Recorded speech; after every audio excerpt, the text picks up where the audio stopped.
Pasien positif COVID-19 di Jawa Timur mencapai 20,3%. Tentu kita semua menyampaikan terima kasih kepada seluruh tenaga kesehatan, baik para dokter, tenaga medik maupun paramedik dan semuanya yang sudah memberikan profesionalisme dan dedikasi terbaiknya untuk memberikan layanan kepada pasien yang sudah terkonfirmasi positif COVID-19 maupun yang PDP.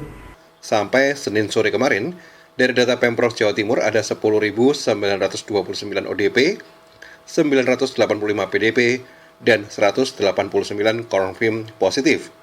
Sementara di Kabupaten Sidoarjo, dari data Dinkes Sidoarjo sampai Senin sore kemarin, total ODP 277, PDP 77, dan konfirm positif 18. Sedangkan yang dinyatakan sembuh total 12 orang. Saya Diding Yunarto, Suara Sidoarjo. Ya, dari Diding Yunarto masih dilaporkan dari Radio Suara Sidoarjo, ada reporter Arwen Baskoro yang mengabarkan di tengah kondisi ekonomi yang lagi lesu karena pandemi COVID-19, pelaku usaha dituntut kreatif membaca peluang usaha yang ada. Di tengah merebaknya COVID-19, pelaku usaha dituntut kreatif manfaatkan peluang yang ada. Adanya permintaan masker yang cukup tinggi karena pandemi COVID-19 membuat stok masker di pasaran relatif langka. Hal ini membuat satu di antara home industri masker yang ada di wilayah Gebang Sekardangan Sidoarjo kebanjiran pesanan. Istiwa Yuni, pemilik home industri masker, mengaku mendapat pesanan 1.500 masker dari masyarakat umum dan sejumlah instansi pemerintah serta swasta. Isti bilang tempatnya memproduksi masker premium dengan 3 lapisan kain. Kalau dari bahan, kita ada kurang lebih 4 lapis ya. Yang lapis pertama itu kita pakai polyester, tapi polyesternya yang bahannya premium. Terus yang kedua itu kita pakai bahan pelapis untuk biar seratnya lebih rapat. Kita pakai bahan lokal aja. Untuk yang pelapis 3 sama 4 kita pakai bahan kaos. Karena kan memang konveksi kita sebelumnya kan memang kaos. Jadi kita bikin yang beda dari yang dijual di luar. Kalau yang di luar kan belum ada yang dari bahan kaos. Jadi kita bikinnya yang pakai bahan kaos untuk lapisan ketiga sama keempat. Terus di dalamnya masker itu kita bikin kantong. Kantong itu fungsinya bisa dimasukin tisu. Tisunya sebagai filter tambahan. Bisa di dalam kantong, bisa di luar kantong. Demikian, saya Arwen Baskoro melaporkan untuk Jatim News Today. Dari Suara Sidoarjo kita bergeser ke Mahardika, Kota Blitar, dilaporkan oleh reporter Ica Puspita. 30 orang masuk data kontak erat dengan Kepala Kemenak Kota Blitar yang meninggal berstatus PDP. Dinkes Kota Blitar lakukan safe monitoring. Dinas Kesehatan Kota Blitar melakukan penelusuran terhadap orang-orang yang melakukan kontak dengan Kepala Kemenak Kota Blitar yang meninggal dunia di RSUD Ngudiwaluyo, Sabtu 4 April 2020 berstatus PDP. Sampai saat ini 30 orang masuk dalam data kontak erat dengan pasien. Didik Jumianto, Kepala Bidang Pencegahan dan Pengendalian Penyakit Dinas Kesehatan Kota Blitar mengatakan, usai mendengar kabar meninggalnya Kepala Kemenak Kota Blitar, pihaknya langsung membagi tim untuk melakukan penelusuran. Hasilnya terdapat 17 pegawai kantor Kemenak Kota Blitar kontak dengan pasien. 1 di antaranya merupakan pegawai yang ikut pelatihan haji di Surabaya bersama Kepala Kemenak Kota Blitar. Didik juga mendata 8 orang lainnya yang merupakan keluarga pasien dan beberapa orang terdekat seperti driver. Dinas Kesehatan Kota Blitar akan melakukan safe monitoring terhadap orang-orang yang masuk data kontak erat pasien. Menurut Didik, sejumlah orang yang masuk data kontak erat tetap bisa beraktivitas asal mematuhi pedoman pencegahan penyebaran virus corona, yaitu dengan memakai masker dan menerapkan physical distancing. Terus kita lakukan pembagian dari wilayah, dari kantor Kemenak, kumpulkan semua, dari keluarga dari mana? Sudah Tanjungsari, kami dari yang kerat dekat ya, maksudnya itu apa drivernya apa itu kita juga tadi ada 3 wilayah kita tadi. Sementara itu berdasarkan data situasi perkembangan COVID-19 di Kota Blitar per tanggal 5 April 2020 menunjukkan jumlah OTG sebanyak 13 orang, ODR 653 orang, ODP 133 orang, ODP meninggal 1 orang, PDP 1 orang, PDP sembuh 1 orang, pasien konfirmasi corona 1 orang, dan pasien konfirmasi sembuh 1 orang. Ica Puspita, Mahardika FM. Masih dari Mahardika Kota Blitar, kita bergeser ke reporter Kirana Nisa yang mengabarkan bahwa pemerintah Kota Blitar siapkan 3 tempat karantina untuk pemudik.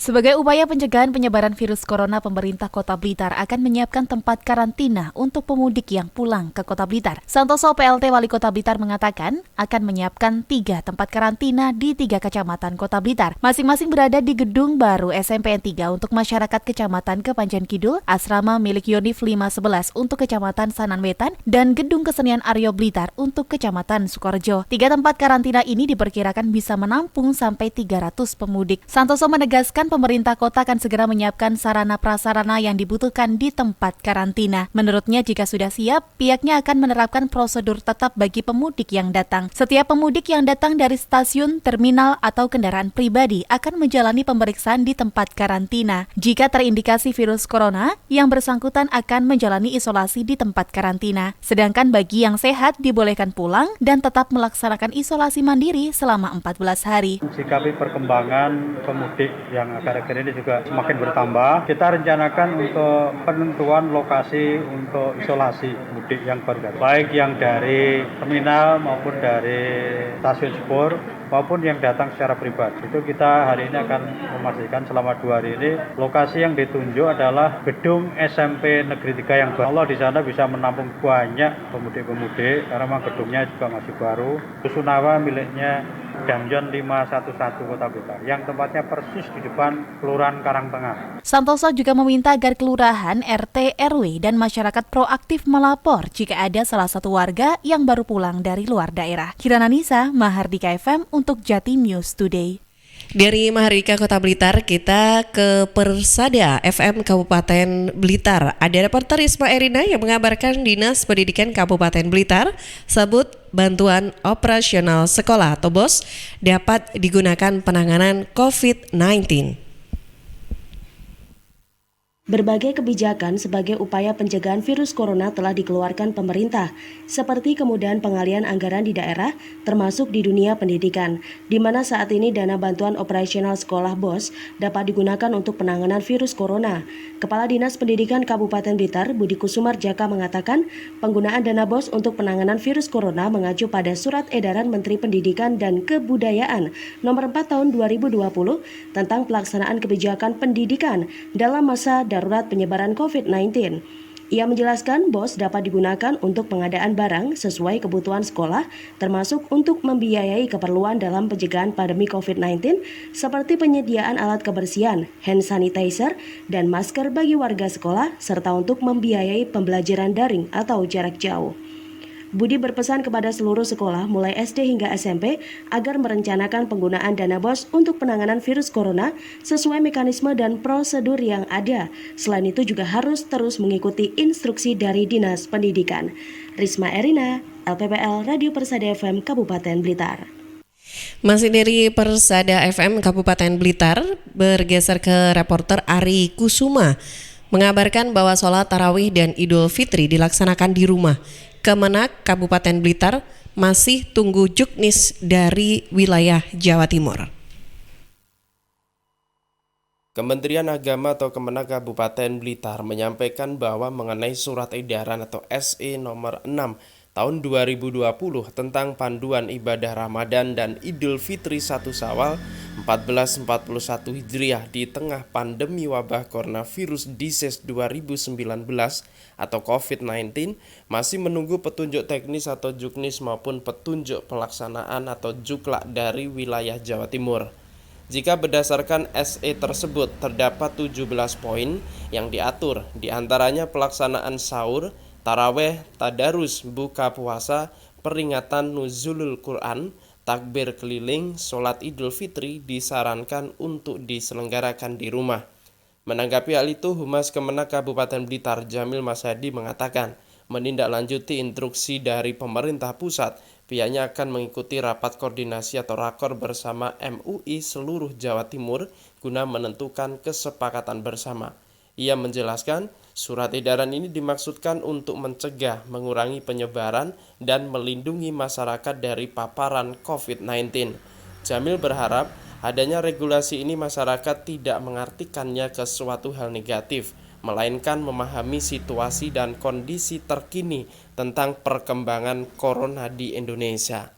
Jamil juga meminta kepada seluruh masyarakat dalam menghadapi peredaran corona harus memperhatikan anjuran dari protokol kesehatan seperti berperilaku hidup bersih dan sehat serta membiasakan diri memakai masker. Ari Kusuma, LPPL Radio Persada FM Blitar. Dari Persada Kabupaten Blitar, kita bergeser ke Pradia Suara Tuban. Ada reporter Ari Agustias yang mengabarkan Bupati Tuban minta agar perusahaan bantu warga terdampak PSBB, pembatasan sosial berskala besar.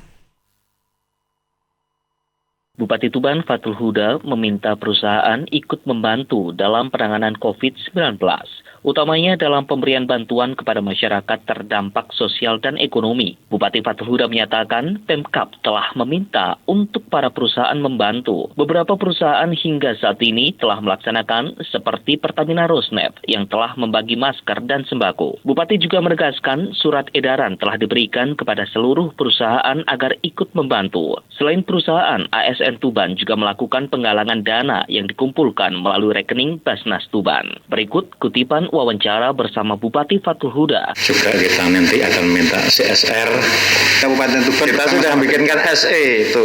Kalau mengumpulkan nggak mungkin ya dalam kondisi seperti ini.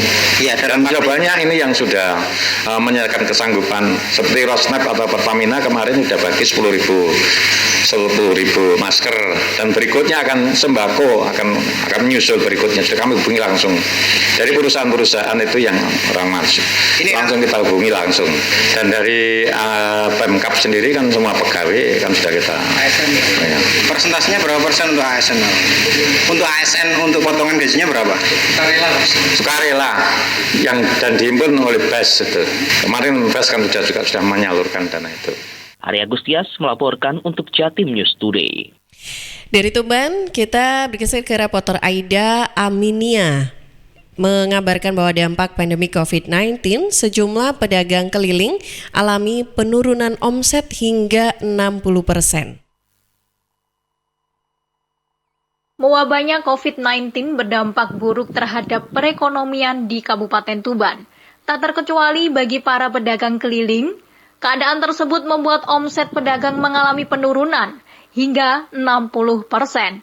Ketua Paguyupan Pedagang Keliling Kabupaten Tuban, Gunadi mengatakan, sejak dikeluarkannya aturan sosial dan physical distancing, membuat penjualan sepi. Jika pada sebelum wabah COVID-19 terjadi omset per hari bisa mencapai Rp600.000, namun pada kondisi kali ini hanya Rp200.000 saja. Berikut kutipan wawancara bersama Bapak Gunadi selaku Ketua Paguyupan Pedagang Keliling Kabupaten Tuban. Biasanya untung berapa? Laba. Oh, kalau laba kotor ya Mas. Ini saya ceritakan, saya tidak mau bercerita tentang keuntungan, nanti sombong dikatakan. Kalau di hari biasa belum ada COVID-19, itu laba kotornya saya bisa 500 sampai 600 per hari, Pak. Per hari. Demikian laporan Aida Aminia untuk Jatim News Today. Dari Pradia Suara Tuban, kita ke Ralita Pamekasan. Ada reporter Esa Mahesa yang mengabarkan bahwa tim Satgas COVID-19 Pamekasan standby 24 jam di pos pintu masuk. Satuan Tugas Pencegahan dan Pengendalian COVID-19 Kabupaten Pamekasan memastikan tim standby 1 kali 24 jam di berbagai titik pintu masuk ke kabupaten berslogan Gerbang Salam. Wakil Ketua Harian Satgas COVID-19 Pamekasan, Ibnu, menyampaikan para tim gabungan melakukan penjagaan untuk mengontrol dan memeriksa mobil yang masuk ke Pamekasan yang datang dari zona merah, termasuk bus-bus terminal guna melakukan penyemprotan disinfektan dalam rangka pencegahan COVID-19. Kemudian langkah itu, kata Ibnu, wajib dilaksanakan oleh tim Satgas Kecamatan dan Desa guna mendata para perantau yang datang ke Pamekasan setelah lokasi yang ditempati sebelumnya terdampak virus corona.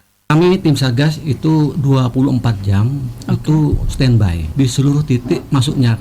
Tidak hanya menerima laporan dari masyarakat, tapi juga kami antisipasi melakukan penyemprotan di setiap titik masuknya masyarakat ke Kabupaten Pamekasan. Jadi kami data semua bis yang masuk, berapa turun di Pamekasan, dan tentunya direspon oleh masing-masing kecamatan dan desa untuk hal yang sama sesuai dengan data-data yang masuk. Eza Maisa, Realita FM mengabarkan. Sahabat, demikian breaking news update COVID-19 dalam program Jatim News Today yang disiarkan serentak oleh Radio Asosiasi Lembaga Penyiaran Publik Lokal Jawa Timur, Suara Sidoarjo, Persada Kabupaten Blitar, Pradia Suara Tuban, Realita Pamekasan, dan Mahardika Kota Blitar. Nantikan breaking news update COVID-19 setiap Senin sampai Sabtu jam 11:05 waktu Indonesia Barat. Saya Tika Amsar, selamat siang. Perkembangan penanganan COVID-19 untuk wilayah regional Jawa Timur sudah sahabat simak dalam update COVID-19.